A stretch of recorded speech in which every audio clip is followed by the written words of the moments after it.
जी अस्सलाम वालेकुम वरहमतुल्लाहि वबरकातुहू। दोस्तों हॉलैंड दे विच अज बड़ा अच्छा मौसम जे। नन स्पीड जिहड़ा शहर है टूरिस्ट उतों थोड़ा जिहा 12-13 किलोमीटर दूर चले जाओ तो यह एक शहर जे जिहदे विच देखो तुसी किस तरह लोग प्राइवेट कश्तियां दे उत्ते प्राइवेट बोटां दे उत्ते इंजॉय कर रहे हैं।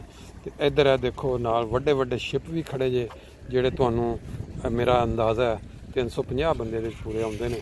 तो ये तुसी बुक भी कर सकते हो पूरा शिप या फिर एक शहर तो दूजे शहर की उस तो पिछे उस तो वड्डा खड़ा जे।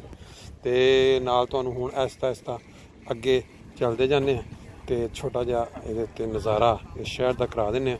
ये दिखाने का मकसद सिर्फ इन्ना ही है कि जोड़े दोस्त नहीं आ सकते या नहीं आ सके अजे तक, चलो वो देख के आ देखो पुल जड़ा वो अगे चुकिया सी जिथों इन्होंने लंघना सी एक शिप ने हुण उन्होंने थल्ले आ रहे जे पुल।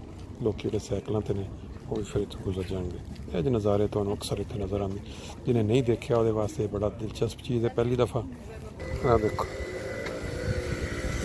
इंजॉयमेंट ते फन अपना अपना ये लोगों ने अपन प्राइवेट भी कश्तियाँ इतने खड़ियाँ कीतियां जी। बहुत पीछे तक देखो छोटे छोटे जहाज छोटे छोटे। तो यह देखो इधर यह भी जो नाल एक इंजॉयमेंट का एक होर जरिया।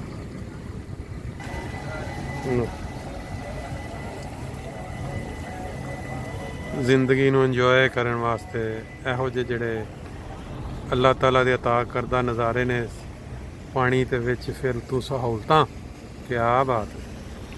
लो जी गेट गया जे बंद हो अपना फाटक हुणे दे चुंदिया लोकी लंघणगे तो फिर दोबारा खुल जाएगा।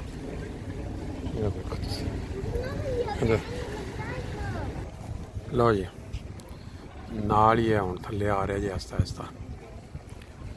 मेरा ख्याल ये चीज़ हॉलैंड दे विच बहुत ज़्यादा इस तरह के पुल पता नहीं किन्नी पावर इन्हों तो सड़क बनी है और नाल सारा आके एडजस्ट हो जाते हैं। Very nice.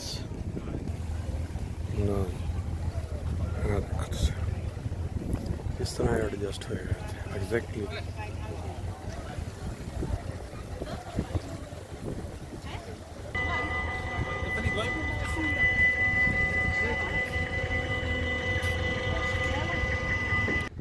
लो जी यह देखो sehr schön innen.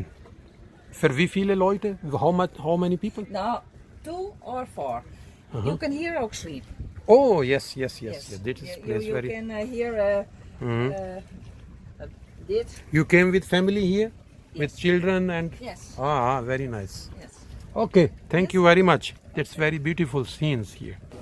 लो जी टूरिस्ट्स एरिया कमाल किस्म का है। देखो बाहर बैठ के इंजॉय हो रहा है। इधर सिटी के जाने वास्ते बनया छोटा जहा रूम जहा है। फिर रेस्टोरेंट सारे इधर सारे अपना शिप लगे जे। लो जी फेयर प्ले कजीनो कोई भी यूरोप होवे या अमेरिका कैनेडा है कजीनो के बगैर इहो जिहियां जगह जिहड़ियां ने ना साहिल समंदर के उत्ते वो हो नहीं सकदियां।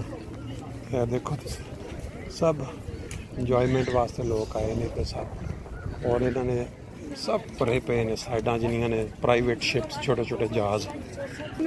लो जी इत्थे गिन के लोग अंदर जा रहे हैं जो बाहर आते हैं फिर उन्हें ही अंदर जा सकते हैं। यह देखो तुसीं इन्होंने किस तरह बना रहे हैं इस तरह इनू समंदर नू कट के बीच बनाए जा रहे हैं। छोटा जिहा इलाका बन चुका है।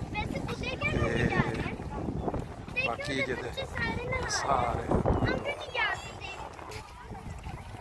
लो जी हम थोड़ा जहा असी दूर हो गए जो बहुत ही नाइस प्लेस टूरिस्ट।